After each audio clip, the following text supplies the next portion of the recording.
What is going on? Now I can't see you. Do you still have the other one open? To anyone watching this after the fact, we just had an issue where StreamYard wasn't communicating with YouTube. So it showed us live, but we weren't live. Hopefully people can see me now. Oh, perfect. I just got confirmation it is. So yeah, we had an issue where StreamYard wasn't properly communicating with YouTube. So on our end, it was showing we were live, but nobody could see it. So everybody thought we were late, but me and Peter were talking for a good 10 minutes before we realized what was happening. I thought people were just making some jokes, but it turns out we actually weren't live. So I'm going to give Peter a second to rejoin, and there he is. Hey. There. Are we back? Apparently this one is working. Okay. I can now see how many people I have, right here. Okay. So Good. That's something. So I'm going to ask when Pete for Pete Snakes rejoins, if he could take the link for this and post it in the Discord, that would be fantastic. So at least we could have a few people. Unfortunately, we're going to lose a few viewers because we had to just create a whole new. Yeah. Oh, well. Shit happens, but Sorry. We'll make up for it. Yeah. So I apologize, Peter. I'm gonna have to make you repeat yourself a little bit. Hey, no worries. Because this is the one that's going to be recorded and shown on YouTube. Everybody who's watching this knows who you are, but anybody that might watch this that doesn't, do you want to quickly introduce yourself? Sure. Okay. So everybody, I'm Peter Williams. I've been keeping and breeding snakes since about 2006. I've been full-time now in the business for about 4 years. I keep about 10 different species of python. I'm also a full-time rat breeder. And yeah, I've been keeping snakes about half my life now. So it's going pretty good so far. That's awesome. So we're going to just start off where we started off last time. Unfortunately, you didn't give me the perfect segue into it like you did last time. It was so seamless. But you breed more than ball pythons. That's right. A lot of people that are in the python game do ball pythons, and then, sometimes other species, or, they'll do some colubrids and ball pythons. I know a lot of people, even myself, do hog noses. But you happen to do various python species. So do you want to talk a little bit about that? Yeah, so yeah, I do have one Brazilian rainbow boa, but we won't count that. But other than that, I am a python breeder, python keeper. I think I have about 10 different species. I have successfully bred 4 of them so far, being ball pythons, blood pythons, Irian Jaya carpet pythons, and hopefully the eggs are incubating right now. As long as they hatch, then that'll make number 4 Angolan pythons as well. So, but yeah, I also keep retics, Woma pythons, Brettles pythons, all 3 different species of shorttails. So bloods, Sumatran shorttails, Borneo shorttails, green tree pythons. I think that's it. I think I hit them all. So on top of all that, you also have done a few hybrids. That's right. Which some people might be upset to find out that. So far the hybrids I've made have been the Angry Ball hybrids, which is between the Angolan python and ball python, and then the wall python, which made quite a splash at CRBE last weekend. And I made both of those hybrids before I have actually produced the pure version of either of those species. But like I said, I have pure Angolans, in the incubator right now. People will be hopefully pleased to know I didn't waste my only female Angolan python on hybrids. But yeah, so I've made the Angry Balls and the walls, and it's really cool. I love it. Obviously, you and I behind the scenes, we've shared some passion for that, and it's really fun for me to breed those. And to be completely honest, that was really what got us like talk. Like we had talked before, Yeah, yeah, like whatever, but that was actually what really got us talking more. And yeah, you know, that absolutely. coupled with the fact that you saved me from going to jail, it just you Yeah, know, it all yeah. just really helped. And that's not a story I'm going to get into on this live. Sure, sure, Um, yeah. But we know, and there's a lot of people probably watching that know the story too. But we won't get into it. But yes, we share a special bond. yeah, no, but those hybrids are something that I have. Bleh. Let me start that again. They Yeah, were something I had only ever seen in Google pictures, right? Because not a lot of people me too. really dare or care to try that themselves, out of whether it Hmm. be fear or whatever reason. So when Yeah. I first saw you were doing them, when you first made your first hybrid, Hmm. I lost my mind, and then that Oh yeah. clutch. Oh my god, man! Well, that's the thing is so like I said, I've done the angries and the walls, and for both of those, I first made the normal version of that, right? Just using a normal female ball python for both, which was important to me. It was, I mean, just because the whole thing is out of curiosity and just interest. I wanted to know. Obviously, there are pictures out there, but I wanted to know what the normal version looks like. And then, of course, it's funny. I actually used the same female to then make my morph versions of the angries and the walls. So then, at least you have kind of a baseline when you've seen the normal version. Then you know what you're looking at when the morphs are involved. um, Mike, I apologize, but I don't think Oh, it's a yes. story that should go on to YouTube. Yeah. I'll tell Let's you later, Mike. wait. I think either Peter or myself would be happy to tell you off the live, and I feel like I'm teasing this way too big, and I can't not tell it now. No, Um, yeah, let's but not blow it out of proportion. essentially, some shit went down. I got really angry, and thank God Peter was there, because it was a level of anger I hadn't been in a long time. And we're just going to leave it there, and we can further clarify that later on for you privately. Privately, yeah. So we have Yusuf in here saying not as Oh important as yeah, Tofino, so that's got to be something we touch on. sure, Um, yeah, of course, the toffee thing. yeah. Explain So that explain how was that came about. so okay. So let's take us back to 2010 was when I produced the first Tofino, but it was about I guess a couple years before 2008 that I got a nice chunk of money to invest in ball pythons. So I would have been like 18. One of those snakes, I think it was like 15 grand that I had to spend on ball pythons. Looking back, by the way, if anybody's in that position now, I bought like 20 or 25 snakes with that 15 grand. If I could do that over again, I would have bought like two, maybe even just one. But it was just a different time back then. But anyways, one of the snakes I bought with that money was a het toffee male, and I think it was like probably 2,500 of that was for this het toffee male, and one of the first things I did because starting a recessive project with a single het male is about the longest route you can take.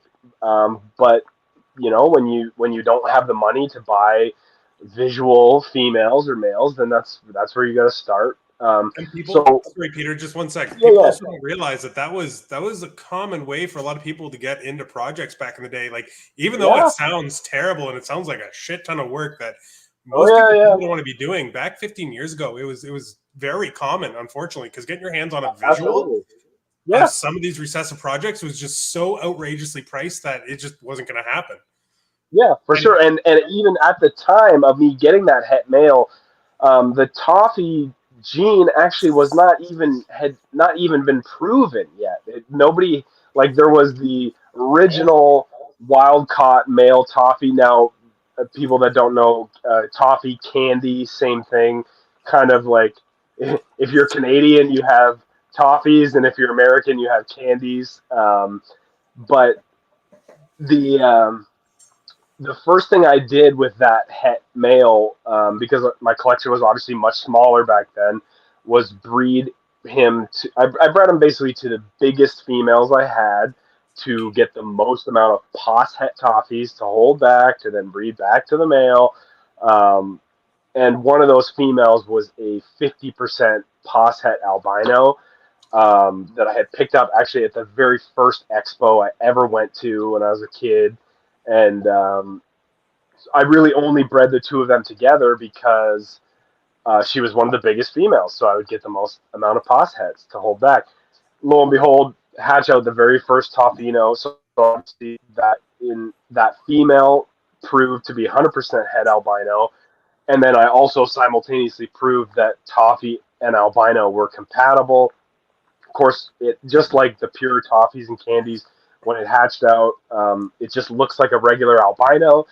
So because the toffee gene wasn't proven yet, and because I had bought this male secondhand, not directly from the breeder that was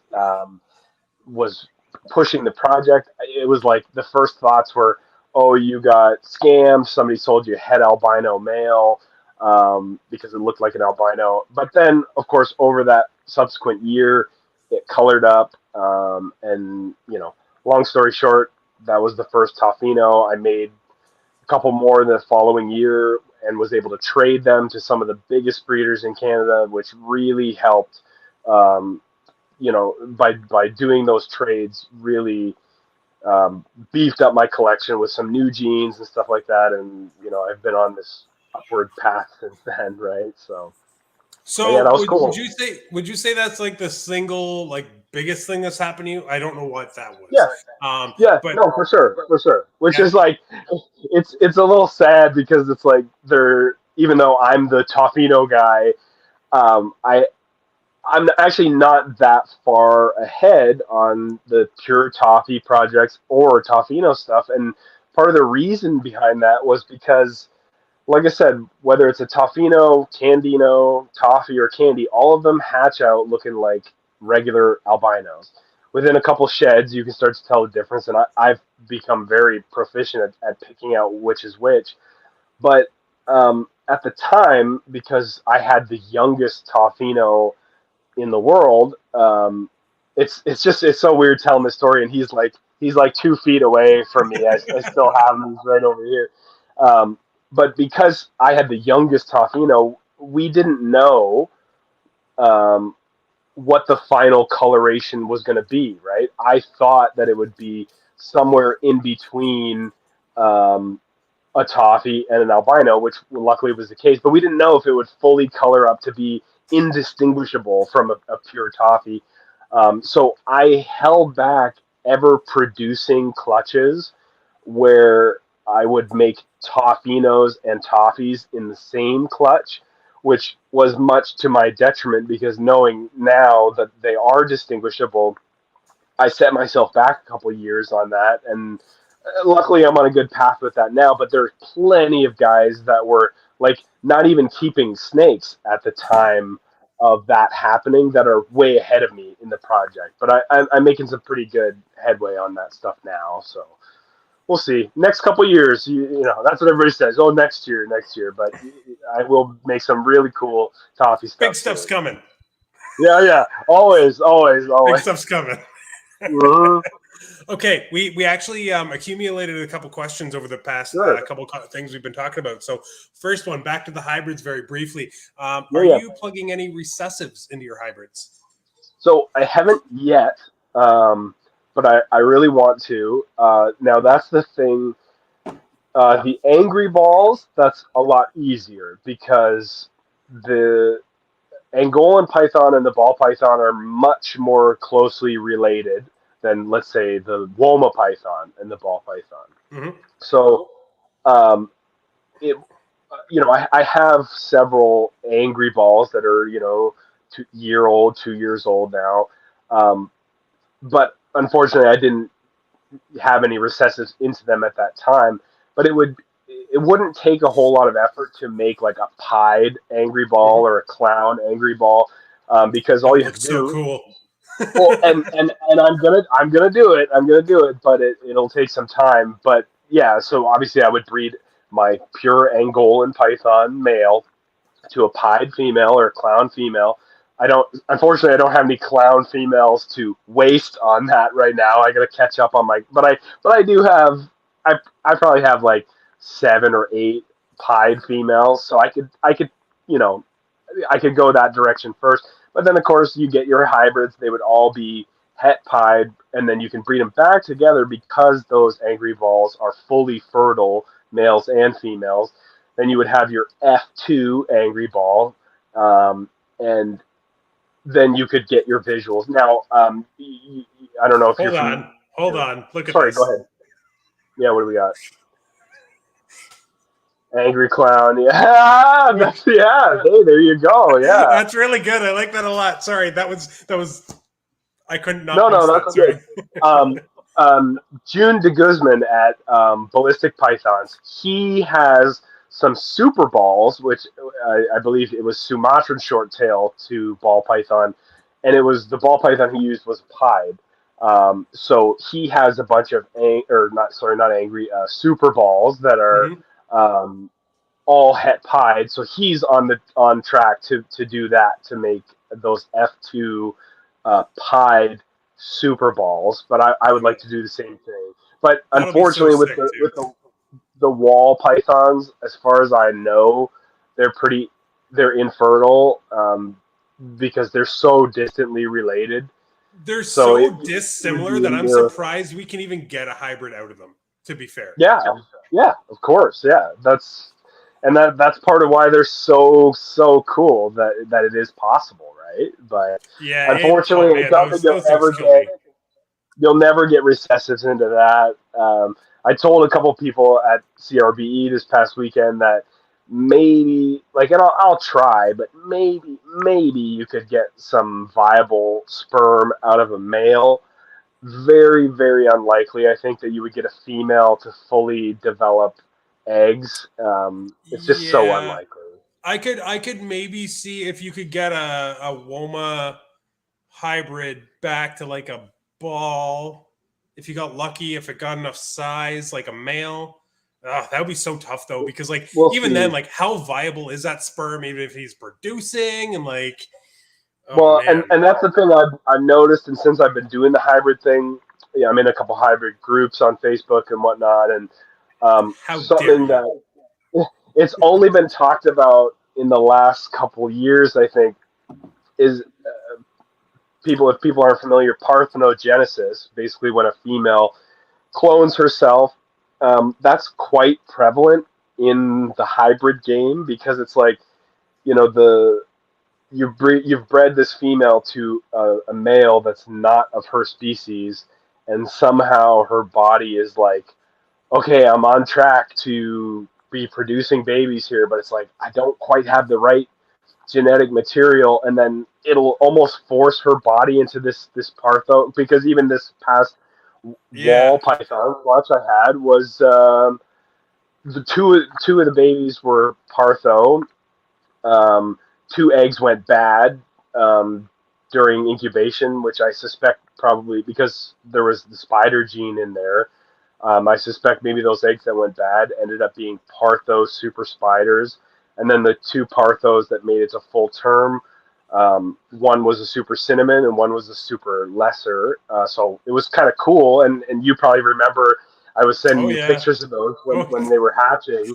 I was harassing you so much. Oh yeah, well, dude, you were the only person I really like. Obviously, most of my friends know I'm doing that and kind of support this hybrid thing, and everybody thinks it's cool. But you're the only person that I was actually like messaging at that time, being like, "Bro, look at this!" Like, and then lo and behold, here's a pure white one and then a pure black one in this clutch, and it was awesome. But then, I couldn't see, once you could see their heads, you're like, oh, it's a ball python. Mm-hmm. And then they ended up unfortunately being kinked, and they didn't survive. And but yeah, so that's a common thing. So even if you think you're being successful with a hybrid clutch, even though you end up getting viable eggs, and then let's say the eggs make it to full term, the head that might pip out of that egg might be a pure version of the female's species, right? So there's just no It, guarantees in this hybrid thing. it's super weird too because it's almost like last minute the female goes like, "Oh shit, I don't have what I need." Like I Uh-huh. kind of do, but I don't. Like, and it like almost like it panics and just goes, clone." Like Clone, yeah, exactly, right. so So strange because, like you said, like um, I've heard that from other people as well that hybrids, especially with ball pythons, mhm.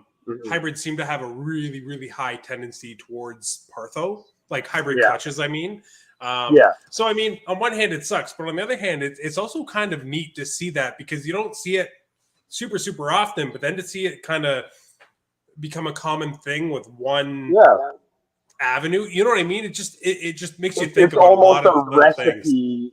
It's a recipe for Partho, which is like Yeah, under normal, just let's say just ball python breeding circumstances.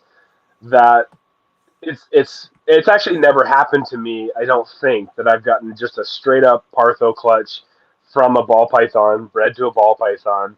Um, but I know it's happened to good deal of my friends over the years, and it's always a little bit interesting and just weird, right? it's never happened to me either, but we both know Nicole, and she had a fucking andro clutch, which is even more rare. Oh yeah. And Which I've never hatched twins either. Have you hatched twins before? I had twins Pip, and then the entire clutch died. I still have no idea. Brutal. I still have no idea why. It No, happened I've this year. never. That you just opened up something that I forgot about. That was great. No, Oh, sorry. I'm kidding. Yeah, no, No, I've never. never. I always get jealous. I'm like, man, I've never had twins, and people are like their second season are like, oh, look at these twins. It sucked too because it was like an Enchi, Odie, Asphalt, Calico, something, heck, Clown Clutch, and I hit twins, and I was like, oh my god! And I had six Right. eggs, and five of them had pipped, and one hadn't. I checked the next Uh, morning; all five that had pipped were dead, and the one that hadn't uh, pipped was out and totally fine.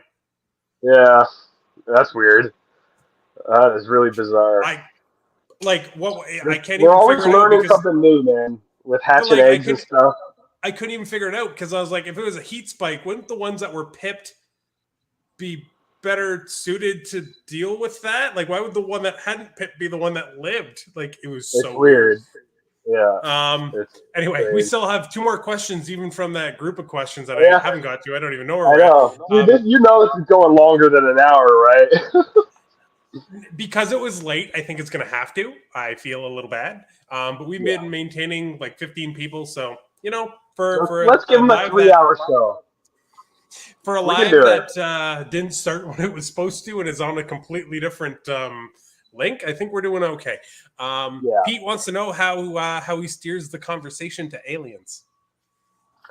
Oh boy. Well, you can see I've got my alien hat on. You know, I thought this might come up, but yeah, it's I'm not gonna say I believe in aliens, but I'm pretty certain that there's some weird stuff going on with there are I don't crafts. I don't think there's any way there isn't.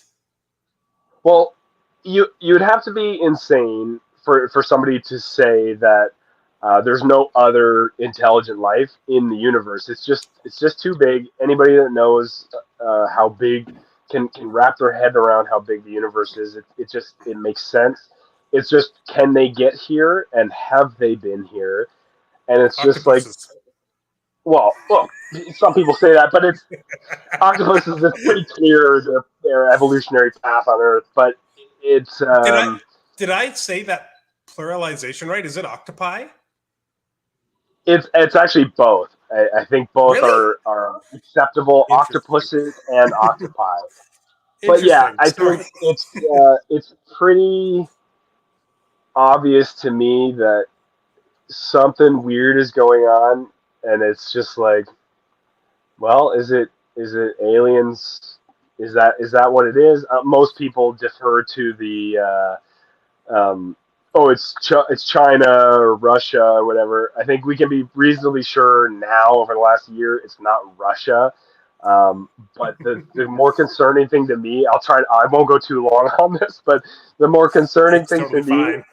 is if that's your answer, so you have these craft that can completely defy physics and are harassing military warships and stuff like that. If that is technology from another country, well, then that means some country has unlocked 0 point energy, infinite energy. And, Yeah.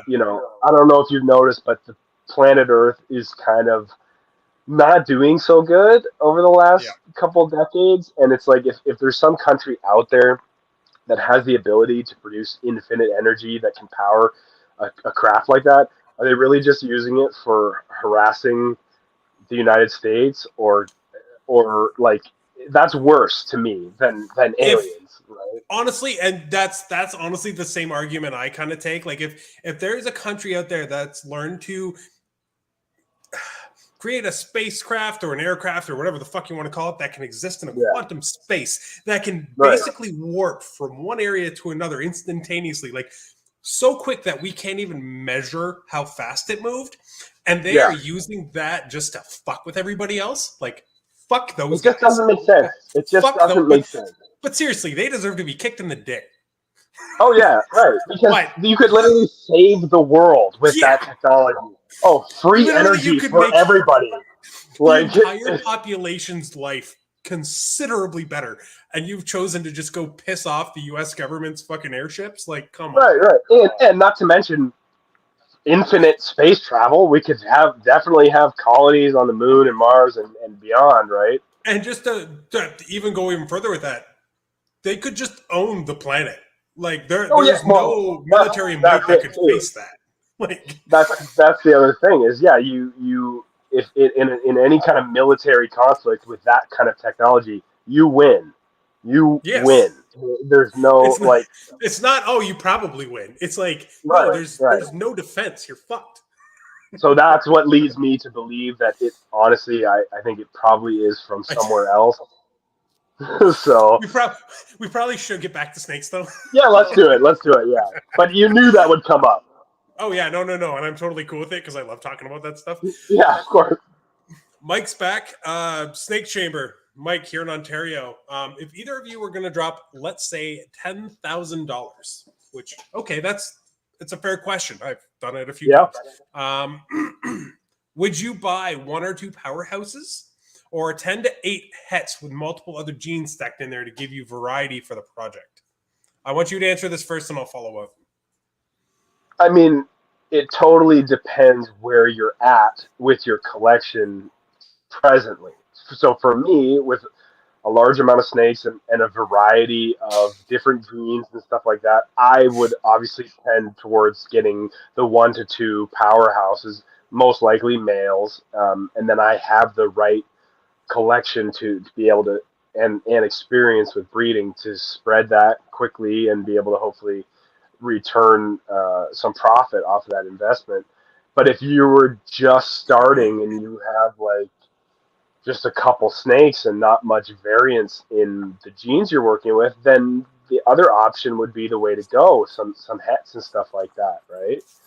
So I love this because I get to be the opposite of you. So ah the way that I look at this is if you don't have a lot of genetic variance, I don't even want to say genetic variance because you can have 100 different genes and that doesn't mean they have to have a lot of value to them. sure. But if you don't have, I want to say a powerful collection, say all your females are single genes or they're just het for one thing or whatever. Mm-hmm. If you take that one or two powerhouse males, so if I had 10K and I had, this is so hard because I can answer it from where I'm at right now. I can answer it from somebody that has 10 snakes, 40 snakes, 100 snakes. You know what I mean? So it's kind of hard. Right. But let's say you're first starting off, you're a couple years in. Let's say you have a collection of 40 animals, like 20 breeder females, 2 or 3 males. What I would do is I would probably spend that 10K on 1 or 2 really, really, really strong, but still market valuable recessive animals. So go Yeah. buy yourself an ODYB Enchi something pied, Mm-hmm. and let's say like something weird like a blackhead Enchi yellow belly clown or like something like that, I right? was hoping you were going clown with that. I was going to say you need a Yeah. powerful clown. Now you wait those 2 years, you get, get a little more experience while those animals are growing up. You get a little more experience breeding what you have. Hopefully make yourself a little bit of money back. Obviously it's not going to be a ton, but something, everybody starts there. And then by the time those animals are ready, you can now run that to, you already have, say 2 years later, you have 30 breeder females. Yeah. Your first year, you're going to be a little reserved with your animals. You obviously don't want to go risking your new investment powerhouse animals. But essentially, you can start running that to everything. And hopefully, if you can get that animal in the first 18 months it's breeding, if you can get that one of those animals to say 10 females, you should be able to make your money back on your snake. Plus, you're going to have a bunch of holdbacks, females that you wouldn't have had otherwise.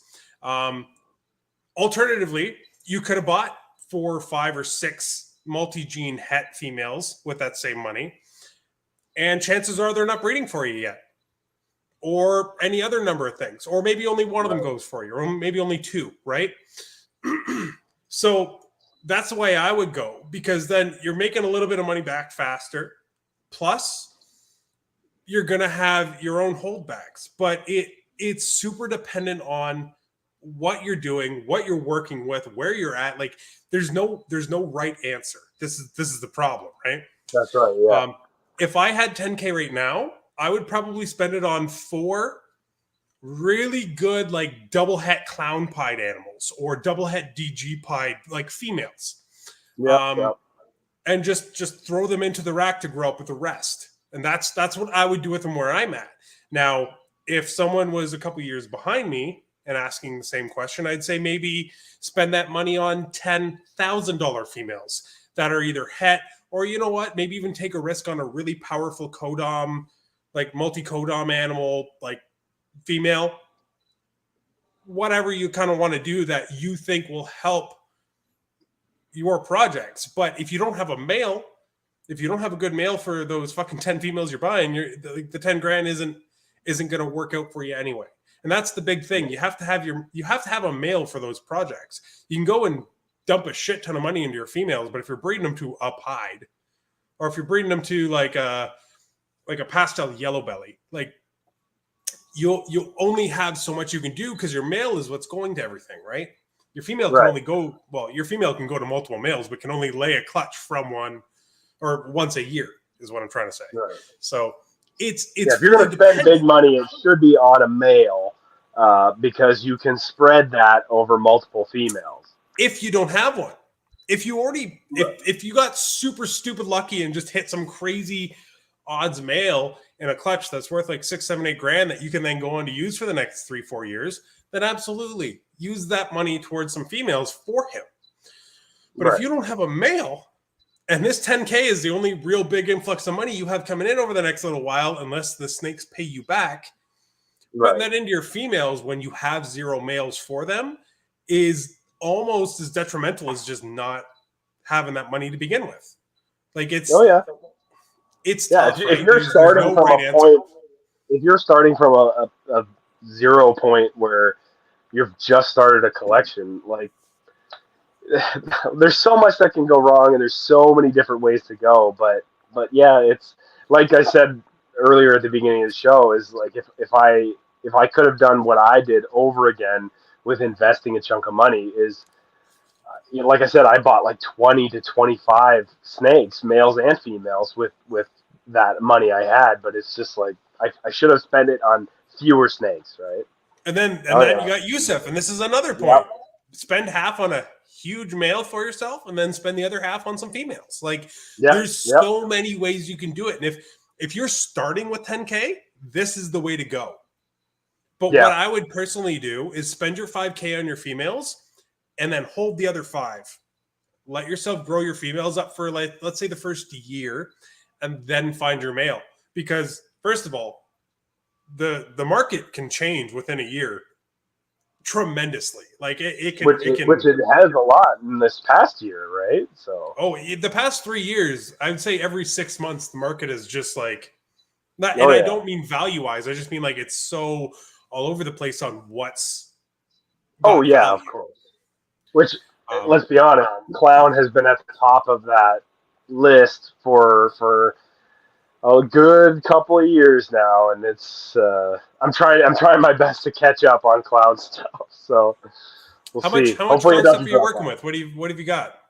So I kind of got a little screwed with that because I had what I thought was a clown female that I got in like that was my first clown animal. It was like 2017. Um, Ended up being a male, but I only discovered that like last year. So I was like, you know, I was sleeping on the clown stuff, but I'm like, at least I have this female growing up, and then ends up being a male. It's like, holy shit, I'm at square one now. So I've I think I have 3 or 4 visual clown females now. None of them are quite up to size, but I have some hets up to size, and I have been making a bunch of my own hets as well. So Have I'm you got really anything for hopeful. males? I mean, I have I have a couple. I don't have any kind of powerhouse clown male. I do have several just plain clown males, which I've been throwing to a lot of my other stuff to make the hets that I want. So we'll see. I think 2023 season is where I'll finally hatch my first visual clowns, but then there's a lot further to go beyond that. But I'm building a good het army at least while I wait for the visuals to get up to size.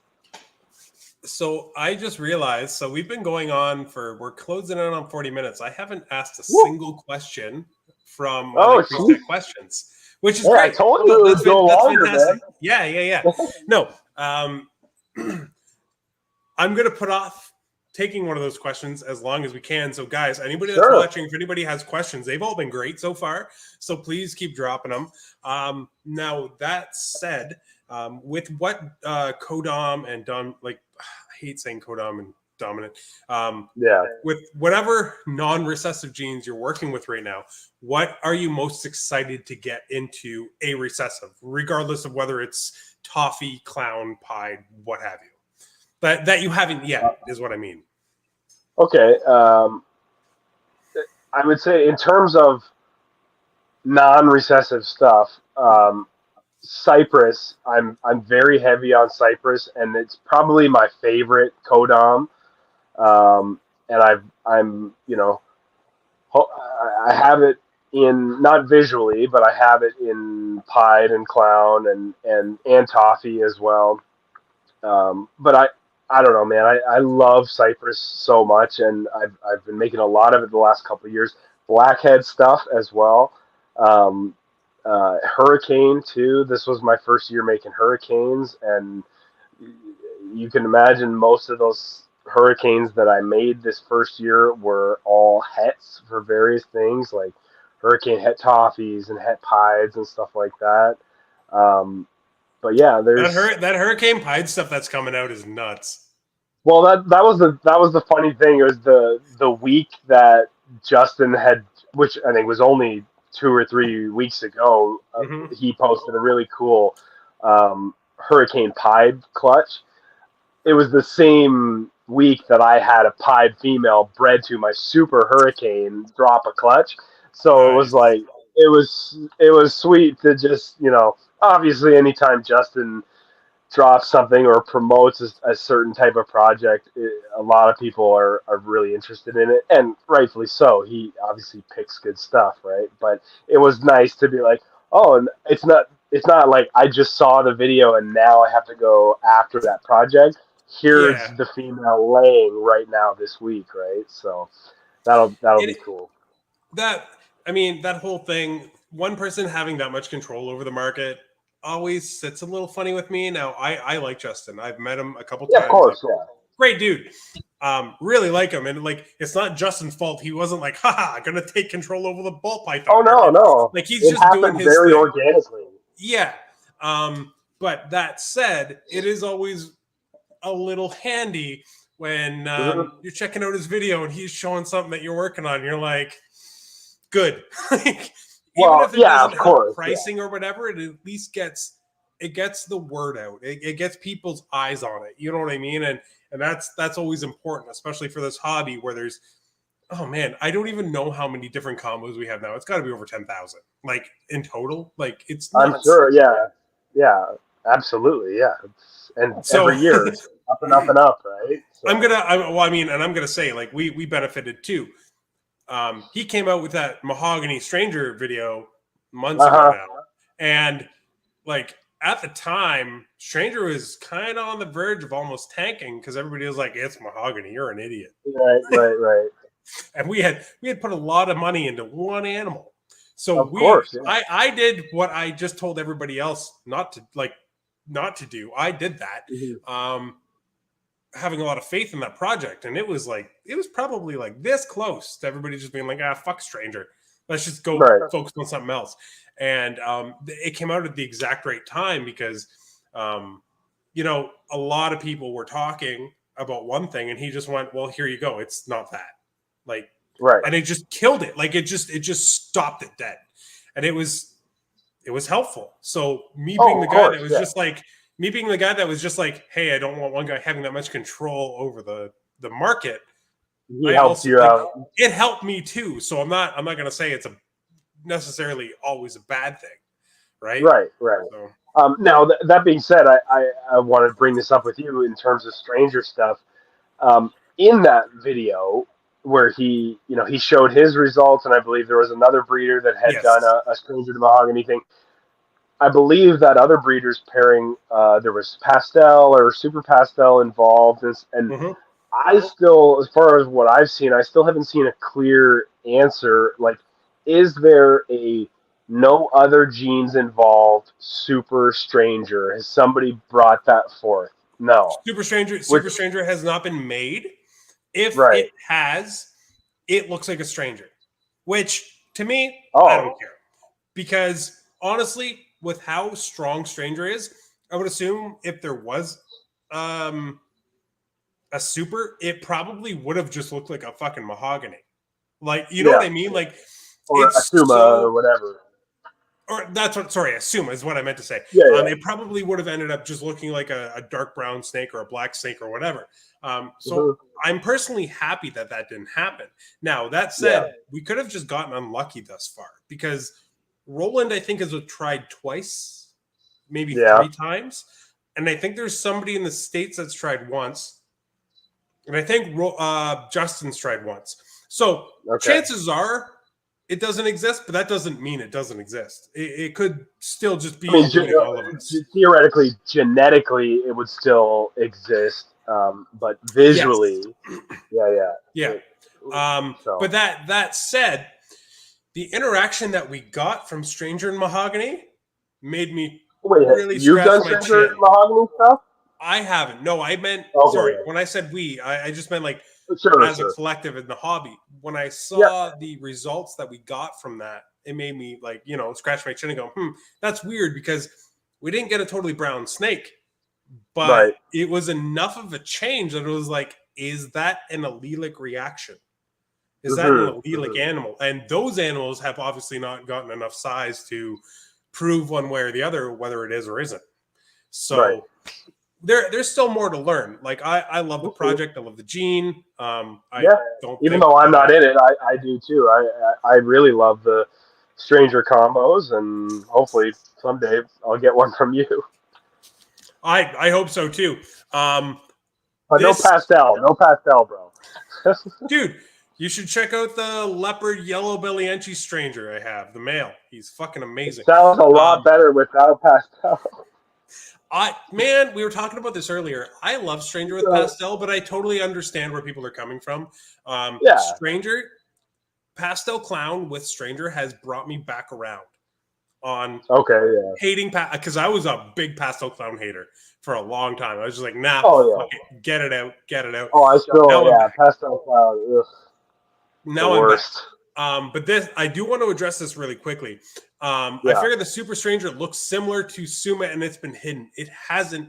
Roland has actually even come because a lot of people that don't actively follow Stranger stuff aren't part. Like, there's a big group on Facebook that's like the main hub for most of the stranger stuff. I think it's called the Stranger and Moray group.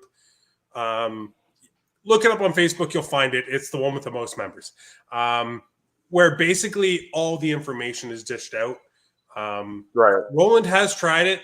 He showed his results. There are some other people that have also tried it now. I think somebody had a stranger to Cypress stranger pairing, and they made a Cypress stranger that was like weirdly dark. Like the entire animal was like the same, like almost like it was almost black, but you could still see the pattern in it. Yeah. But stranger is just a dark gene, so that could have been a super. And it could be a thing like leopard, where super leopard on its own. I was just going to say that, like leopard. Yeah. But super leopard on its own, you can't see it.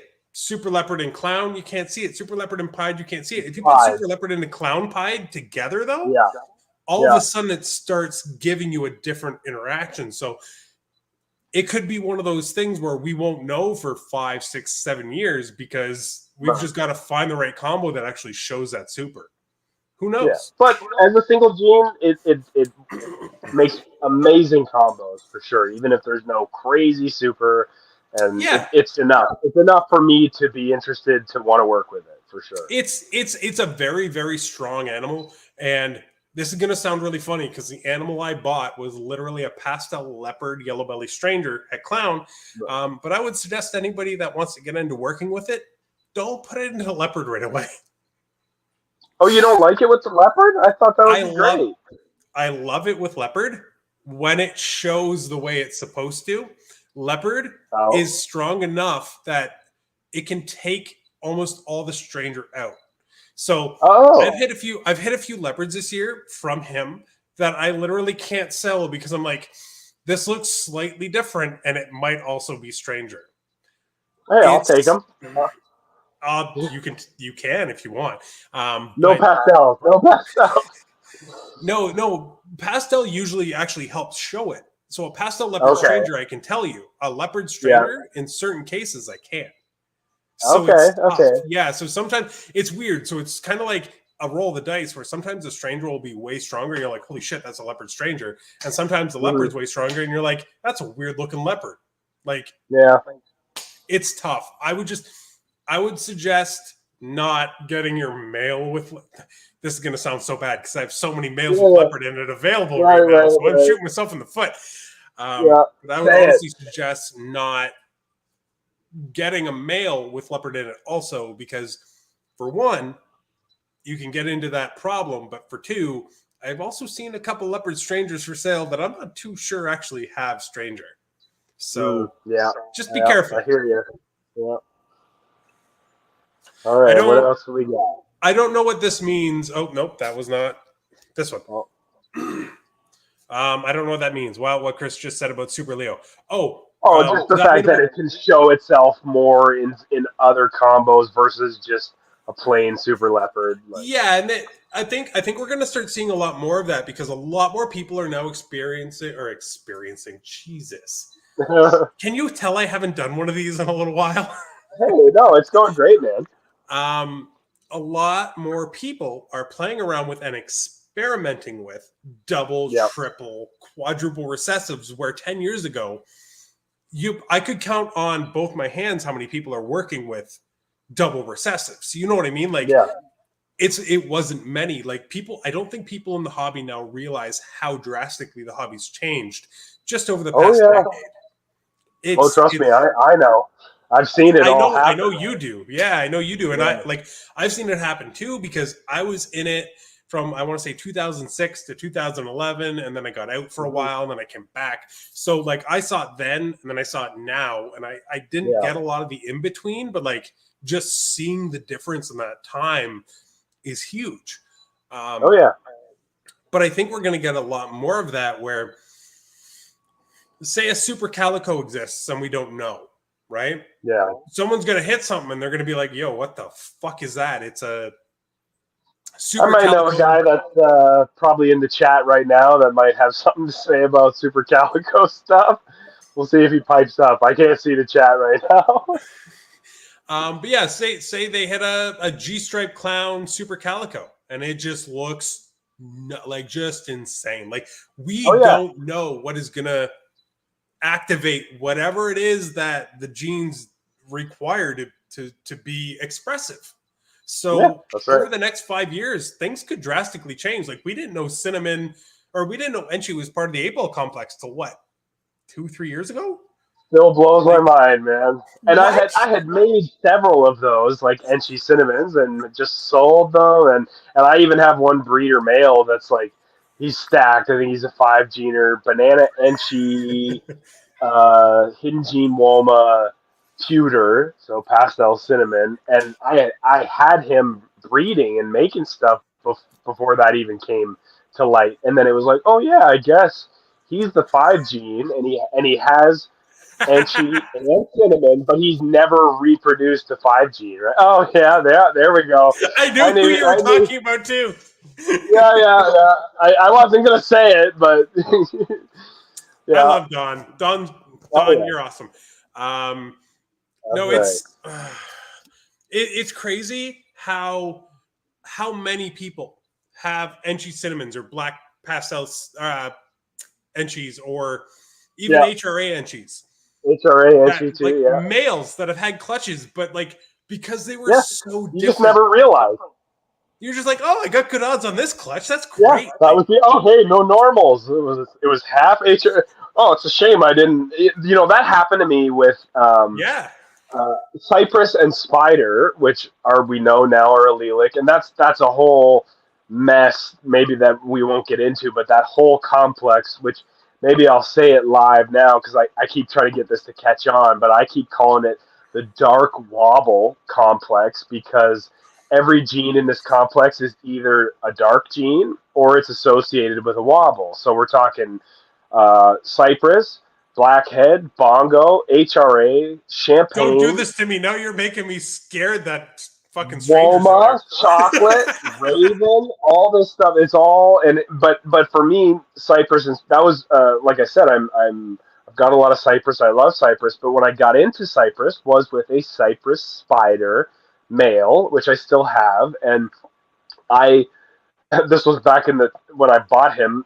People still cared about spiders and were interested in spiders, and I know I'm preaching to the choir. I know you still love your spider stuff just like me, but um, the Cypress spider has quite an interesting reaction, which makes sense now that we know it's allelic. But I always wanted to make more of them with this Cypress spider breeder male that I had got, and I never did. And then once it started to occur to me that there was a chance that those genes were allelic, I looked back at the records and was not. I already knew. Not only did I never make a Cypress spider with him, but I also never made a normal, and it was half on average, half Cypress and half spider, and it was like, okay, so.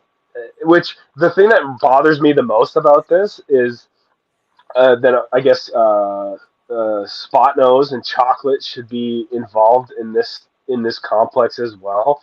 Again, chocolate, dark gene, spot nose, wobble gene, dark wobble complex. Mm-hmm. Keep it going, people. Oh, But I'm picking this up and taking it. well, there's a couple impossible triples within this complex that bug me that we'll never be able to make because so if you made a Cypress blackhead, that should be an allelic animal. I would love to see a Cypress blackhead spot nose, but I don't think that's possible. You wouldn't be able to do it, right? So um, it's where there's still so much to figure out with all that stuff, but and who knows what else is lying in wait for us to figure out. Like we said, the cinnamon Enchi thing took forever to figure out, and now all this is coming to light with this dark wobble stuff. And I have a lot of those genes, and I've been mixing a lot of them, and I'm really curious. It should, if everything tracks, that means blackhead and champagne also should be allelic. I Mm-hmm. have some blackhead champagne stuff that I've made, so I'm really curious to. See. I don't know. Maybe somebody has totally confirmed that already, but I'll be breeding a blackhead champagne male this coming season, and we'll see if he doesn't throw any blackhead champagnes, which also, by the way, don't wobble at all. Um, And that's the thing with this is some of the like the Do they cypress still spider make stuff. champagne though? Yeah, it's obviously champagne Oh. dominates quite a bit. You can their head is black, like the top of their head.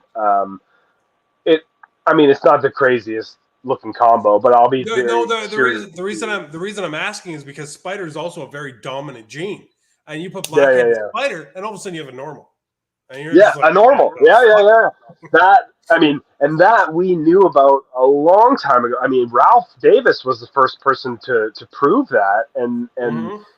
it that flew under the radar for a long time, and it's just so weird to me that interaction, which not only takes away the spider wobble, but takes away the entire spider look of the animal, Yeah, and yeah, essentially gives you a normal, right? And it's like, what the hell is going on, man?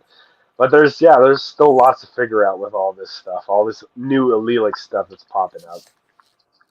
I'm just gonna check real quick to make sure I did not miss anything.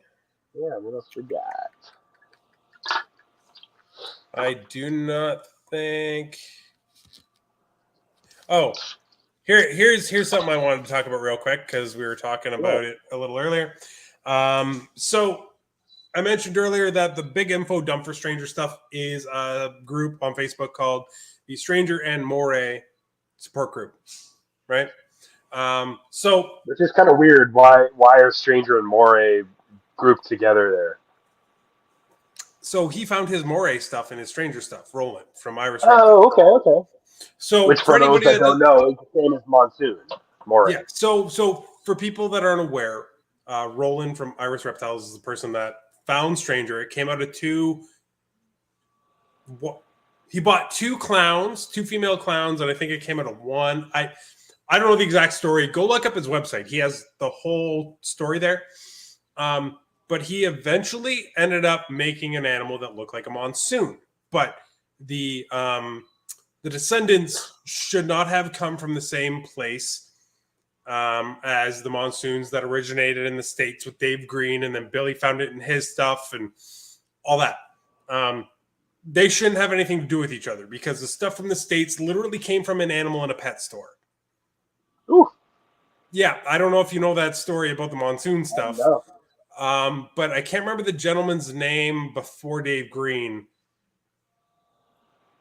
I know this a lot of it was killing me. linked to special stuff, like to It was a special genes. special. So the co-dominance, incomplete dominance special gene Yeah. was also found at the same time, but the animal that was bought was a special and a het monsoon.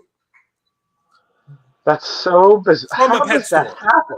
From a pet Yeah, store. It was a special het monsoon in a pet store that he bought for like $90. so bizarre. I don't know. But Right. so anyway, the two genes are completely separated. There's no way that they could be from the same thing. Yeah. But basically, Roland also proved out that his stranger stuff had Moray somehow involved in it. So that's why that group on Facebook is called the Stranger and Moray group or Got whatever. it. Okay. So I'm Makes more pretty sense sure. now. I'm pretty sure every stranger has a chance at being het Moray. I don't care for the monsoon stuff. I love it. I love it. I think it's cool, but I think it's too strong. Oh yeah, And yeah. it's Just like not something pinstripe and champagne, it's very powerful. but it's stronger. That's the problem. I Yeah, love pin. yeah, Monsoon is stronger than pinstripe, and pinstripe's like, holy shit, that's strong. yeah. It's like how I make pinstripe is like how I make my drinks, and then monsoon is like drinking directly out of the bottle. You know what I Yeah. mean? Okay, fair enough. Yeah. I got it. That's Um, funny.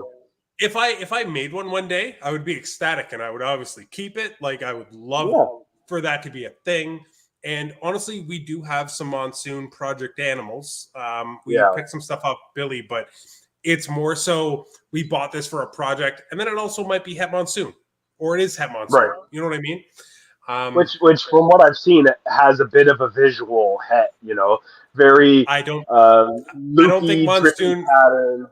I don't think monsoon is recessive the same way that it's being shown, but that's a Yeah. whole different story. Yeah, but you can say the same thing for pied with the train tracks and markers. Less so, but yeah, you're right. It's not quite like totally undetectable recessives like the heck. Exactly. And the thing, the funniest part about it was, I can't remember the gentleman's name. I think it's Dave Green. Oh, it is. I don't know why I, Oh, for some yeah, reason, doubted that yeah, for a yeah, second. Um, but when all those things first started coming out, he was like, they might be true, but they might not. But it was so like, it was stupidly obvious. I don't want to yeah, say anything otherwise. I got to yeah, see it firsthand. I worked at Billy's at the time. Um, but I also think there's something going on with that project.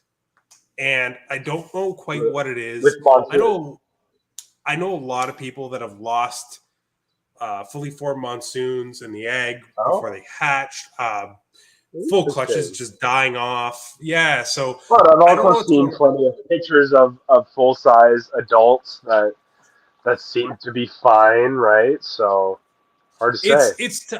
So that's what's lost my interest on the project. If somebody Yeah, were to show me a whole clutch of fucking, I shouldn't even say a whole clutch because that could still happen. But if I start seeing with some sort of, I don't know, I don't even know what I'm looking for. I lost interest in it. I can't get my full force behind that project. yeah, Despite even having it in my collection potentially. yeah. I can't put my energy into it until I know that it's something that's viable and that can Right. be sustained, right? Because the last thing I need is to put all my energy into making all these fucking monsoons and it turn out to be the next fucking desert. Yeah, yeah, desert. Yeah, that would be. Yeah, yeah. Hey, have we seen a picture of a monsoon female on eggs? You I think we know. have. I think we have, Yeah, but still. I would have no doubt. I don't imagine. You know, it's funny. Monsoon. Um, there's a whole class of genes that we have that the whole aim of the game is to make that gene not look like itself as much as possible. So champagne would be in that. Obviously, Yep. monsoon, moray. What else? Maybe G stripe for sure. So the least striped G stripe you could. That's why the G stripe clowns became popular. Mm-hmm. The It's the least whole reason I don't striped like G G stripe. Stripe. Well, you know, it's funny. While I was cleaning today, waiting to do this, I was listening to a couple of your old episodes, and I remember. I think it was you had Nicole and Nathan on, and you. I think you were like, "I'm going on the record here," and I'm saying I like G Stripe or something along those lines, right? So it was. It's funny that you say that now. I'll pull the I've clip been later, but I have been vehemently against G Stripe for a long time. well, it was something that Nathan was bringing up that made you say something about like, well, that has piqued my interest in G Stripe. But yeah, there's a whole group of genes that like that's why a lot of people have strayed away from champagne these days, but um, I still like it because it's fun to make non-champagne looking champagnes, right? Like It's make them funny you have bring up high pattern. it's funny you bring up champagnes too because when I was first getting into the hobby, champagnes were fucking massive. Like Oh yeah, yeah, yeah. champagnes were like the best. That like, oh my god, you can kill all the pattern on a snake. Like, look at how cool that looks. Yeah, Well, pastel it's to it, very and it striking looks as a almost single white. gene. Oh Yeah, yeah, yeah. and now people I, are like, oh I fuck champagne, it kills everything. yeah. I remember one time driving to the airport to Air Canada Cargo with Chris Towers, for him to get his very first single gene champagne mail. I think it was from Don Patterson. And I remember, him taking it out of the bag and both of us just being amazed by this single gene champagne. And like you said, back then it was very popular and then, like I said, I still like it, but then we did quickly learn how powerful and dominating it is. And it's like, okay, pastel champagne. Okay, well it changed the color, it didn't change the pattern. Okay, cinnamon champagne, that same thing. Pinstripe champagne is Even like you throw everything And she at it. was Yeah, like, no, and she anything was does the like, job here, I'll though. bring. And she was like, here, I'll bring a little pattern back, but it still looks like a champagne overall. Yeah, but that was the cool part to me is you still have that color palette of the champagne, Yeah. but you have the pattern back, and yeah, and she does that OD, yellow belly, blackhead to a certain extent, leopard. So there's a whole host of genes, all of which I work with, as well as champagne. That it's fun to throw it all together. And to be fair, to be completely fair, there's a lot of genes out there now that I don't think have been really played with champagne too much, like Twister. There's another one What I the saw in hell's the chat Twister? earlier. It's an amazing gene from Europe. Um, I'm going to Is pretend it in it's. the Hurricane Trick Blitz I complex? don't know. I don't know anything about it. I just know it looks really cool. Um, then there's another gene, Nyala, which is a big pattern I've changer heard too. that one. Yeah. Yeah. And then, oh my God, I had another one just at the tip of my tongue and I lost it. Mm, But there's a lot of genes coming out of like Europe or even being discovered here that I don't think yeah. have really been played around with enough to say, hey, champagne's dead. Like, because you never Oh know yeah. what happens tomorrow, right? Like, somebody comes out Yeah. with a champagne twister combo and all of a sudden everybody needs it. Like, that's all I it don't takes. expect to be paying my rent with champagne combos, but it's nice being full time rat breeder. And did you just cut yourself? You No, good? I caught a fruit fly. Oh, okay, yeah. Um, there's being a full time rat breeder, which is what actually pays the bills, allows me to do the ball pythons and other pythons as a fun hobby thing still. So it's like, yeah, I can play around with champagne combos and see what works and see what's fun for me and not worry like, oh, I gotta hit it big on this champagne clutch, or otherwise I can't pay my rent, right? So it's Yeah. nice to still have a moderate sized collection, but still be able to have fun with it and do it in more of a hobby mindset, right? I also totally forgot, but you and I need to talk about rats after this is over because I need Yeah, I well, need we'll see. good We'll see. rats. Oh But yeah, I've always got really, good really rats. quick, since apparently we're well over an hour now, and no sign of stopping. Just Yep. really quick, Dylan shouted out Anna at AK Morph. She's a breeder down in Texas, a friend of ours. Um, go check Anna out on Instagram if you can. She works with the Twister gene, the one we were just talking about. Peter, you should also go look her up. She got some I really cool will. Yeah. stuff. But I just really quickly also wanted to shout out all the people we've kind of just been skimming over while we've been mentioning them. Chris Yeah. Towers Reptiles, guys, go give him a follow. That dude has some crazy shit. Like, Oh yeah. like just like just I can't even describe it. Just go follow him on Instagram. Well, Chris was my mentor when I got started with things. I didn't Chris know that. pulled That's me awesome. into this hobby. Yeah. So That's big sick. ups to Chris, man. Without him, I would not be here. So it was No, nice of him Chris to is a take really me good under his dude. wing. I'm not super close with him, but every interaction I've ever had with him has been very, very nice. He's Yeah. been nothing but pleasant to me, and he has amazing animals. And I also know the next person I was going to shout out, Nathan, Sundial Reptiles. He's really hmm close to Chris. Chris has helped him out a lot. hmm He's a friend of mine, and yeah, go check him out as well. We've brought up Nicole, Canadian Regis, guys. Yep. She's been on the show. Go check her out as well. And there was one more. Oh, June. June's been on the Yeah. show like 3 times. Go check out Ballistic Pythons. Dude came Yeah. down for the CRB. Absolutely. I finally got to meet him. A real big friend of the show. Oh yeah. Has he been on If the show yet? 3 times. Oh wow. Jeez, man, I haven't seen any of those. No, so he was Sorry. on. He was on twice on his own, and then he came on once with Okay. Khalil and Will. Jesus, Okay. I Man, forgot I'm what his gonna name for have a to second. check those out. Oh Yeah, all shit! those people mentioned have done crazy stuff. Oh, he's just been lurking Oh, this whole fucking time. there you go. Hey, buddy, what's up? How's it going, man? But yeah, guys, please go check out all those awesome breeders, mostly Canadian breeders that I said too. And yeah, that would be fantastic. Yeah. I'm a work. Wow. I Oh, mean, that's to be funny. fair, he he has some of the coolest shit. He has my favorite animal that I've ever seen produced. What was that? Can you take one guess out of all the animals he has, and then I'll tell you? Was it produced this past season? No. No. It's a very visually striking animal too. The crazy yellow belly pied stuff that he has. No, he does have really nice pied stuff. Yeah, but no.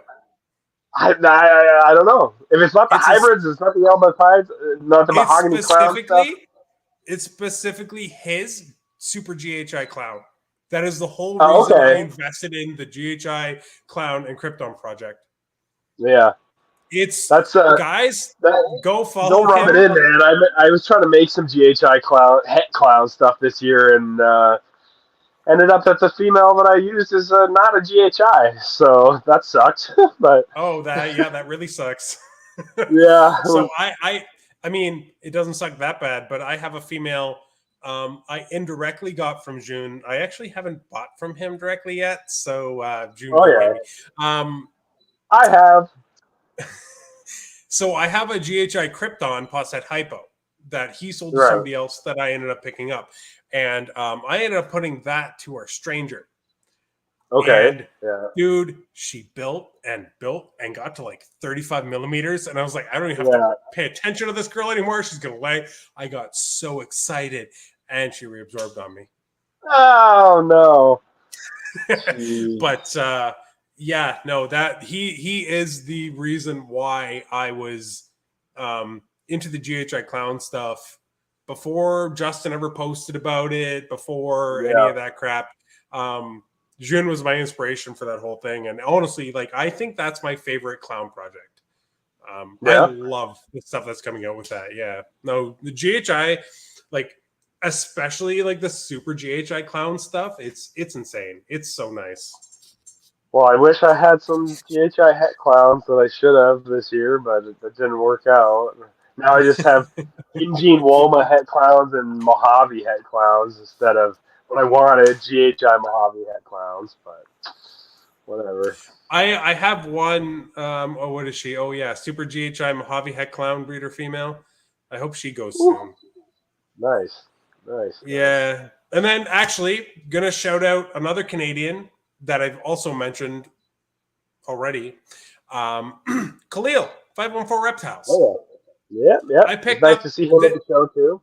Yes, it definitely was. I do not get a chance to see that guy enough. But back at the February show, we picked up a GHI Vanilla Pastel Mojave het clown, 66% het hypo female. Ooh. Yeah. I mean, hypo sucks. Everybody knows that, but no. Honestly, no, and you know what? I was in that same boat for a long time, and I just made my first hypo this year, and actually, it was with in a split clutch with Mariah, who's in the chat, another Canadian, My Kryptonite Ball Pythons. Go follow her as well. Guys, just keep your phone open on Instagram. Just keep searching. Right. Just start following all these people. Yeah. But we, alongside her, made 2 ODYB hypo het clowns. And now one is mine, and I get to breed that. And Mariah is selling the other one if anybody's interested. There you go. We've kind of been just going off for a while, though. Back on track. Yeah. Do you know anything about this? What's Jaguar? Okay, so I'm very good buddies with Michael Graham at Blackheart Exotics, he's kind of been the face of Jag for the last year or a little bit longer than that. And as far as I know, I don't have any Jag, and just living vicariously through Mike and seeing his progress with the Jag. I mean, it's a co-dom gene. I don't believe there's been a publicly posted, and not that I know secretly or anything, but I don't think there's been a super, like I said, publicly posted.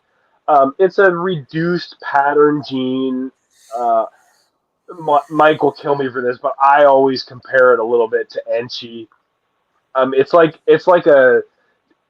it's like a jacked up Enchi, which is still very cool because Enchi is just a mainstay in the hobby. I've got tons of it. Like, I've got probably more than 10 Enchi breeder females that are various hets or whatever. But did you just hurt yourself again, man? What's going on? No, my dog bit my hand. She's a puppy. But yeah, so the Jag is and it also has green eyes like an Enchi does. So, um, but Mike has made some tremendously cool combos with that. It's very popular. It commands a very high dollar. And yeah, I'm excited. I don't have it personally in my collection, but I'm excited to see what the future of Jag holds. But me personally, I'm holding out for that super until I invest in it. But That's there's very many fair. people there's many people that are very heavily invested into it now and are making very cool looking stuff. So, but that's It's just me. funny that you call it a jacked up Enchi because I have always called it a toned down leopard. So Oh yeah, now that now that you've said that, it's made me realize it's like the perfect in between of both. Like yeah. it gives you the pattern disruption, but not a lot, and it also Yeah. cleans up. You know what I mean? Like It's a, I didn't definitely it realize cleans stuff up. Yeah. I didn't realize I needed it until we started talking about this. Right. Right. Well, it's like But I I mean I kind of compared it to like okay, like we were talking about the Stranger stuff, and for a very long time people were saying, "Oh, Stranger and Mahogany, same thing." Well, okay, so let's say it's proven that that's not the case. Well, you could almost say that Stranger is a jacked up version of Mahogany. You could say yes, same thing about Wookiee is a jacked up version of Chocolate, can right? you? So I mean, that's the way it looks to me. But I mean, But if they named I it don't have Wookie. chocolate.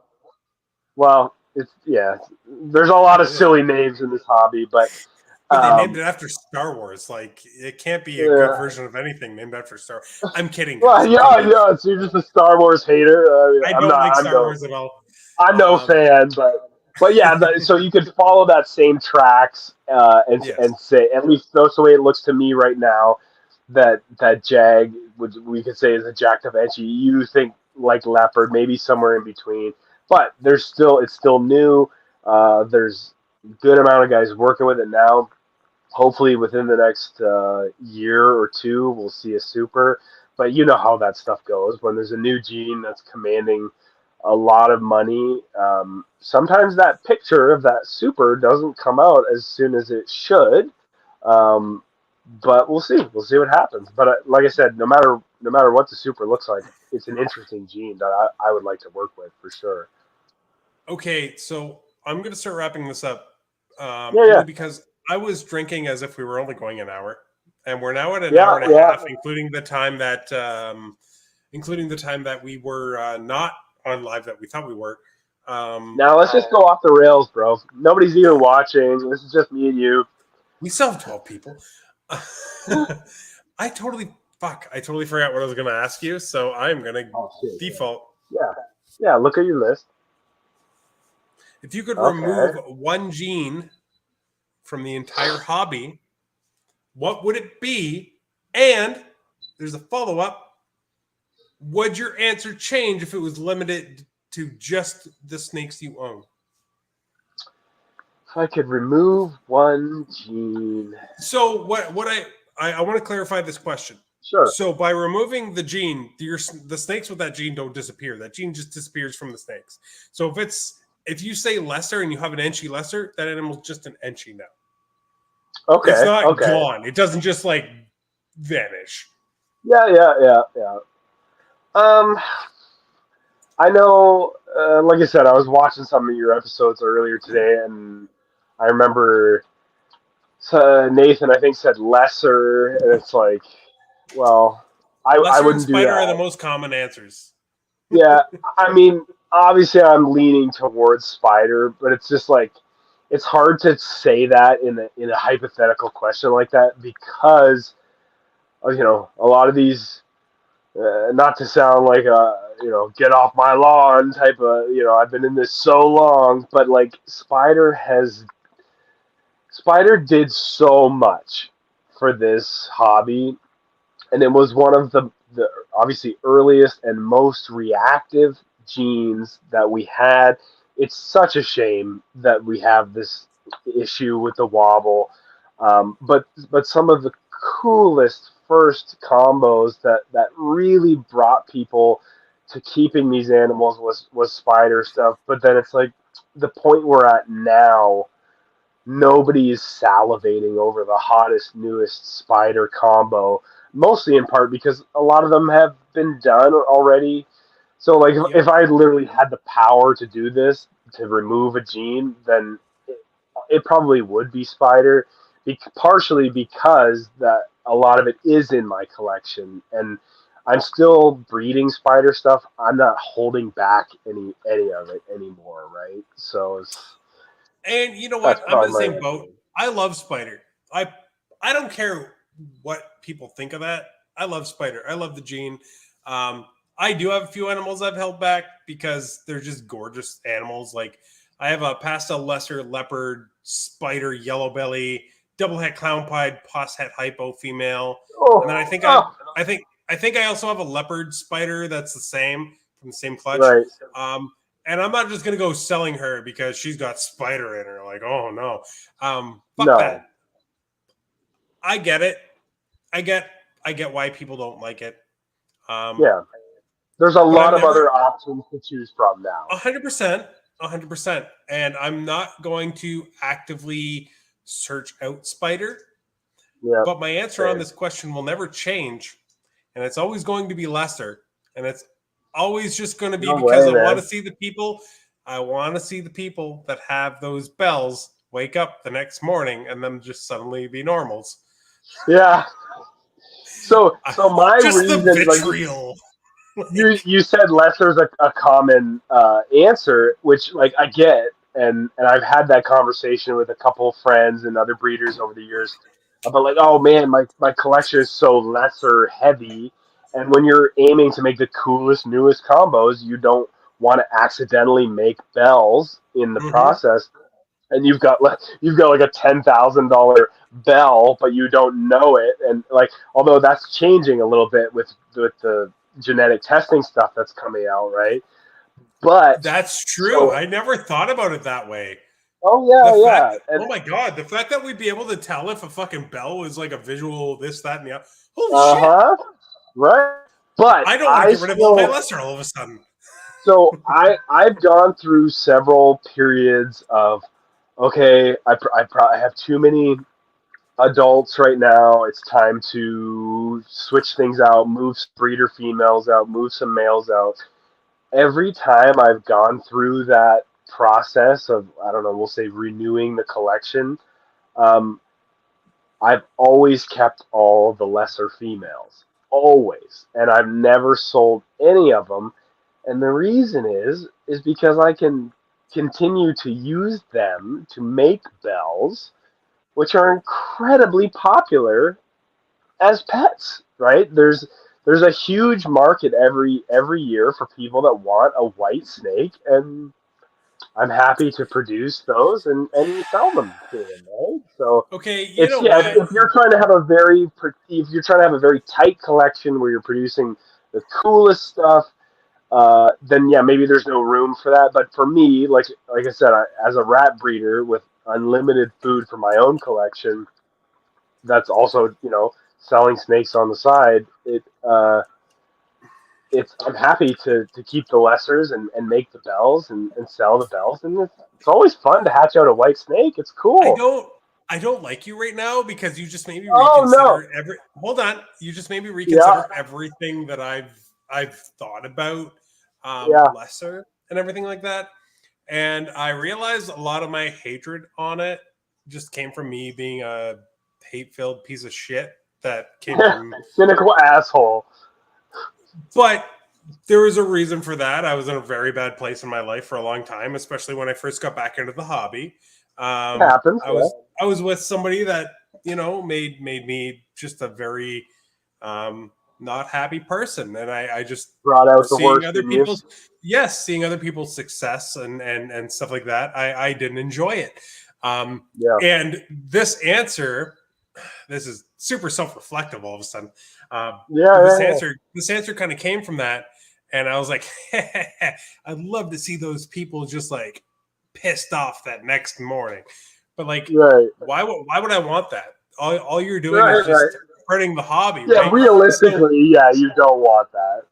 So at the end of the day, like, you're right. Like, you know what? Bells are the reason a lot of people even know about ball pythons, even Oh yeah, man. get their first animal, That's even care. God damn it, Peter! Like, stop making me realize I'm a shitty person. No. You've changed. Obviously, everybody grows, every year, and maybe you'll keep some more lesser females back now. I have so many. That's the problem. That's one of the Well, reasons don't I'm. well don't get rid of them. Now, don't separate that part of your collection. Don't be like, yeah, I'm keeping these to make the newest, hottest thing. Keep a few of them to make some bells every year, and I mean, even better than that, produce some bells. Keep the bells and breed the bells and make whole clutches of bells and sell those. I You refuse. refuse. I Why, will never make a bell. I'm sorry. That is just a promise I made to myself. bro?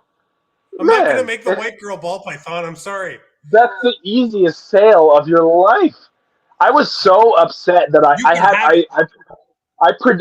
I shot for maybe 3 or 4 clutches this year that were just bell maker clutches, and I ended up literally making one single bell the whole season, and it sold like 2 weeks before CRBE, and it bugged me because I knew I was going to sell it at the show, but you know, like first world problems. Oh, the snake sold before I wanted it to sell, right? How But it was a how bummer. dare you sell a snake before the show where you sell snakes? Right, right. Well, and it bothered me a little bit extra too because I haven't shot for Super Cinnamons in a while, and I made a Super Cinnamon this year too, which is another.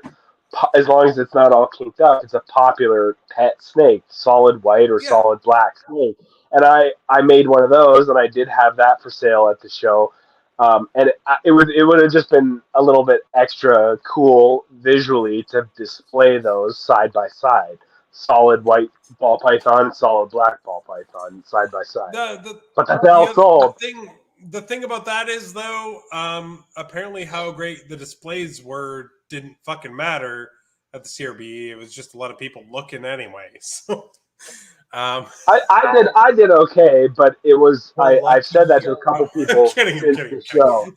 What you shit talking now? No, I said No. to a couple We were people. actually okay. I'm totally joking. Oh, good, We did good, well. good. We're all right. Okay, good, good. But Yeah. I No, said to a it couple was good. people since the show is that honestly, out of all the snakes that I sold, I think maybe one of them was going on to be like based on the snake it was and the value of it that this person would be breeding that snake. Um, the rest I sold were like lower end pet stuff. I could tell by the interaction with the customer that almost every other snake, other than this single one, uh, was a pet, which I kind of saw that coming, and I it's nice didn't. to have that stuff available. But it's just it's like So I sold two breeder animals. I sold yeah, a Dreamsicle, Pos, New Gene, Nico, whatever the fuck you want to call that. Gene okay, Jesse, yeah, what's mad?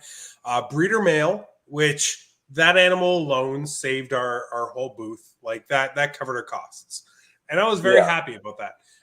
We then also sold a pastel lesser, or no, not lesser, pastel spot nose leopard, yellow belly, okay, Osset clown female.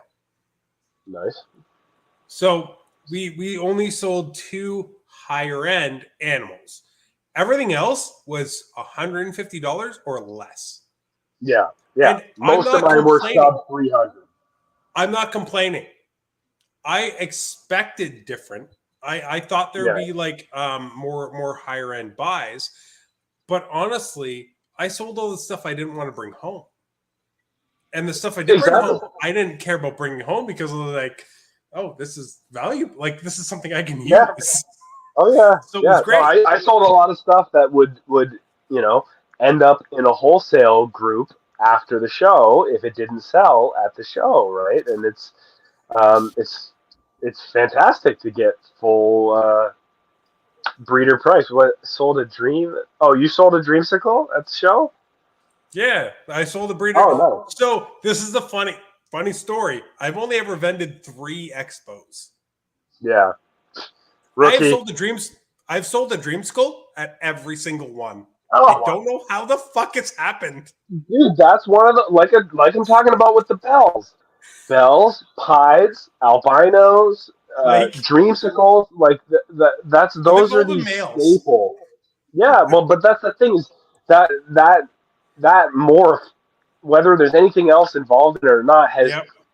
carved out this space for itself in the ball python zeitgeist, and it commands this, like, it's this desire that people want. Oh, I want, if I'm gonna have this one pet ball python, I want it to be a dreamsicle, right? And um, people, you'll sell them, man.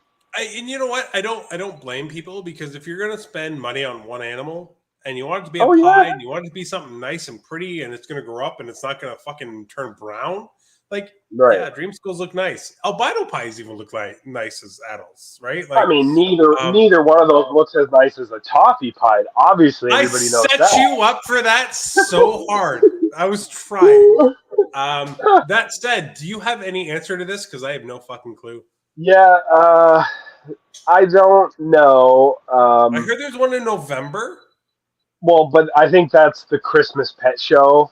But I think there's a Reptile Expo that's either the week before or after, but I haven't heard confirmation, so I don't know. I was hoping you did. I'm not anticipating that we're gonna have a regular 1-day show until probably January. That's my best guess. We'll I see. hope there's one before Christmas. Otherwise, it's gonna be a really sad Christmas. Well, that would be nice. I'm joking. Historically, Totally there's usually been an October show, right? But Yeah. we'll see. But yeah, And honestly, this is a really good point. And I don't think a lot of breeders realize that. You don't go to a show and walk out with pockets full of cash every time. Unfortunately, ideally, would we all walk out with all of our snakes sold and so much money we don't know what to do with? Could you imagine? That would be great. Does that ever happen? It's never happened to me. Nope. Even guys like Billy. I used to work at his table before we had our own shows. If Billy sold a tenth of what he brought, he'd be thrilled. Oh yeah. People don't realize the volume, like, versus what sells. You know what I mean? Like, oh yeah. Billy's Even tables are super expensive. 25% would be crazy if you sold 25% of what you brought. If I would have sold 25%, I could have taken this whole fucking month off work. I would have been fucking. Oh yeah, yeah. Like, right. Yeah, I'd pay off my truck and all this other stuff. It would have been fantastic. Honestly, I had certain hopes for this expo that weren't hit, but yeah. That said, I knew going in I was being very hopeful. I paid my expenses. Nick and I made a little bit of money, and we also bought a couple thermostats just so we have some backups, which was a big thing that we've needed for a while. Like, we've been going on this really rocky road of, like, if one of our thermostats goes down, we're fucked. Like, if they just shut off, we're done. Yeah.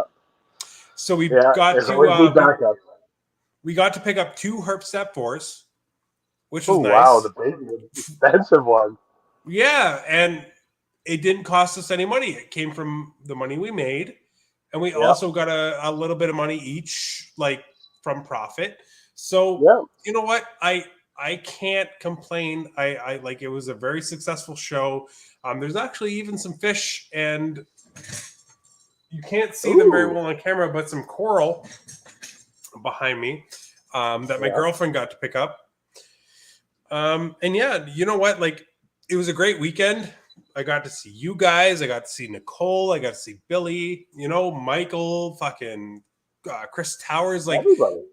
It's been so long since all of us even got to get together that we haven't had a CRV since 2019, right? And At that time, that was when I was starting my wrap business, so I didn't even vend those last two CRVs that we had. Oh yeah, it wasn't that bad. Come on, it wasn't Shut that. up! I It still was gave. so bad. Well, my food was okay, and I still gave the waitress a nice tip, but I bought 2 appetizers and it took 85 minutes. yeah. But I said that the Nicole, because Nicole wasn't with us at dinner, but she was asking me how things went that on Sunday morning of the show, and I said, well, okay, if I'm gonna have an experience like that at a restaurant where like my food's not showing up, that's the best case scenario is when I'm sitting at a table full of my friends. But if it's just like me and my wife at dinner, and I love my wife, and we talk to my wife, but obviously there's different expectation there. It's like, well, we want our dinner, and it's going to show up, and then we're going to leave, right? But if we're Yeah. out for the night, a group of us friends, right, then that's the best time to have your food be late, right? Honestly, it was a really good group of people. I think we were really lucky that we had that awesome group. Oh yeah, that was That said, fun. next time we're definitely finding a place ahead of time, and we're reserving a Yeah. table, and we're not leaving it up to chance because that was fucked. Oh, it I could hadn't have been eaten, worse.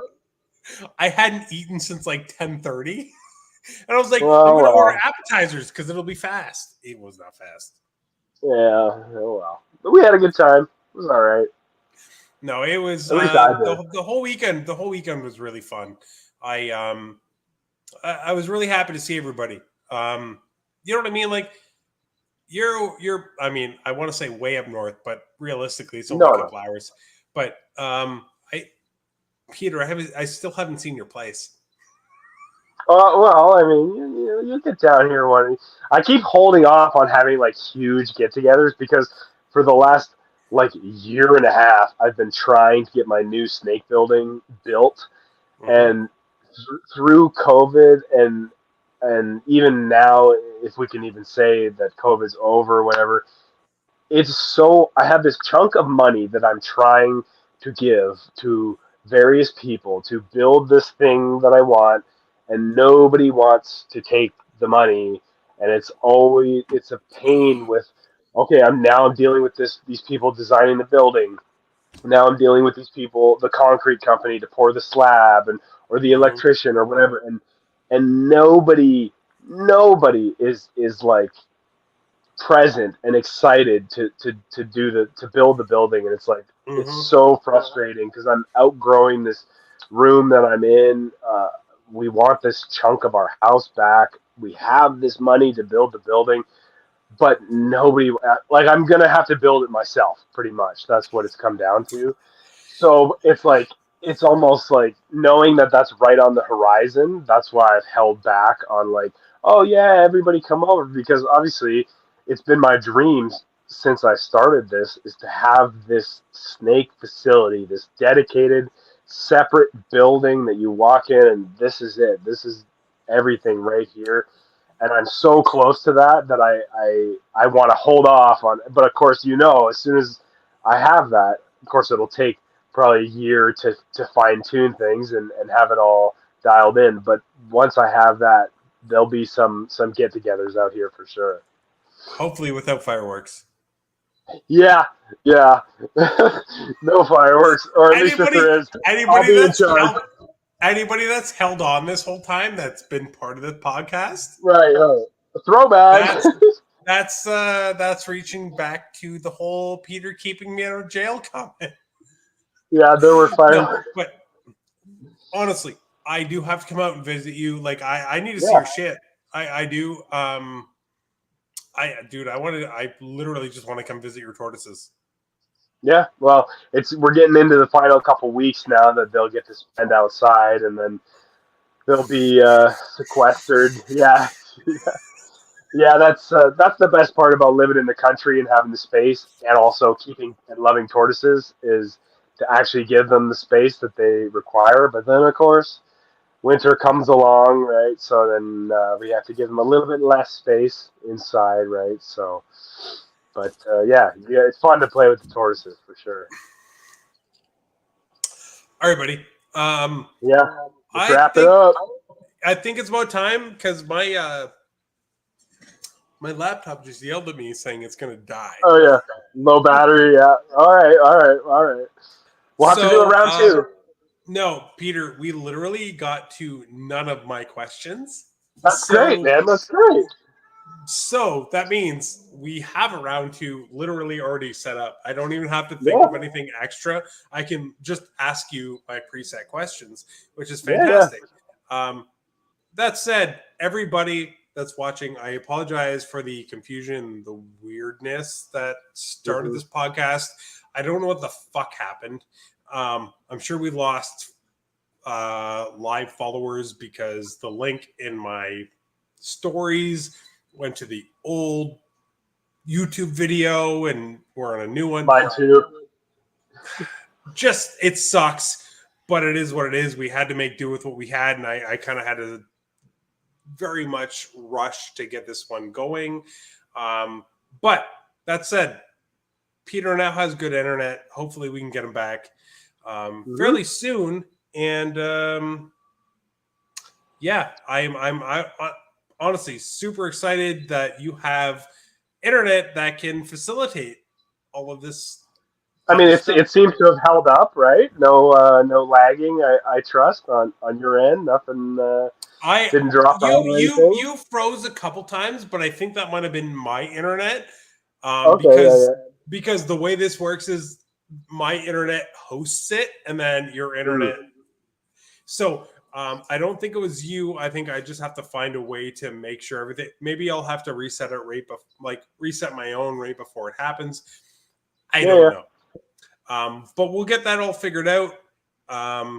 Peter, man, thank you so much. This was so fucking fun. Like Yeah, I it's know, fucking man. 9 o'clock, and I wanted to end this at 8, and it doesn't feel like it went even. Dude, I 5 told minutes you at the over. beginning that we would go longer than that, and I knew this would be the case. But yeah, it was really fun for me too, man. And I can't wait for round two. So it'll be fun. And you know what? You know what? The next time we're gonna set up a whole bunch of alien fucking questions. Oh yeah, yeah. And Oh, we're just gonna I could drop talk the them whole in between. time. Yeah. Yeah, yeah. Not the whole time, because then we're gonna lose a whole lot of viewers and get a whole lot of viewers that I don't think I want. Yeah, maybe. Yeah. No, but seriously, dude, thank you so much. It was fucking awesome seeing you this past weekend. Like, I know we didn't get a shit ton of time to talk because everybody was so busy, but it's always a good time seeing you. Always a good time seeing your fucking amazing animals. And guys, if you're watching this, whether it's live or whether it's, I don't know why you'd be watching pre-recorded all the way into here, but go follow Peter. Right. Please go follow him on Instagram. Peter, tell him your Instagram. Just Peter Williams Reptiles. Same thing on Facebook, although most people are getting away from that. And as well, if anybody is interested in purchasing any animals from me, you can just search Peter Williams Reptiles on Morph Market, of course, and see what I've got available there. But yeah, these days I'm mostly active on Instagram, so give me a follow there, Peter Williams Reptiles, and yeah, appreciate it. Awesome. Dude, we're going to be talking after this. I'm sure I got to talk to you about rats. We're going to set up the next one real soon. I don't want to leave the follow-up lives too long because I don't want to lose interest. So me and you will set that up and we'll start advertising it.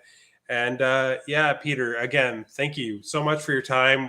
I apologize that I wasted like 50 minutes of it at the beginning. No big deal. All good, man. It is. But that said, man, thank you again. I'm going to drop you off the screen real quick. Just got to say a few things, everybody watching, and then we're out, and I will message you after this. Thanks, dude. I really, really appreciate all your time. Sounds good, man. Thanks for having me. Love you, buddy. Thanks, man. I'll talk to you soon. Yep. All right, guys. So this is just for the people that have stuck around, but we are probably not doing Friday Night Lives every Friday moving forward. I've realized that is just not something that I can, I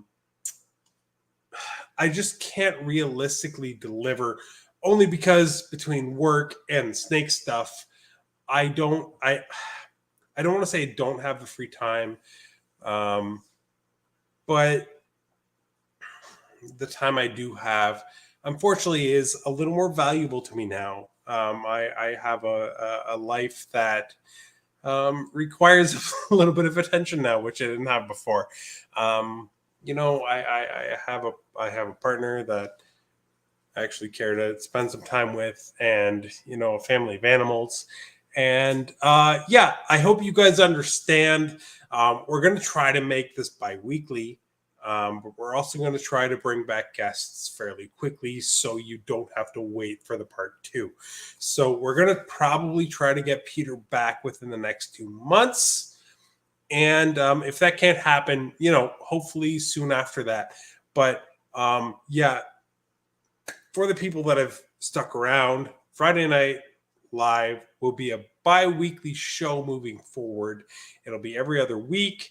And I love you guys. Thank you so much for sticking in.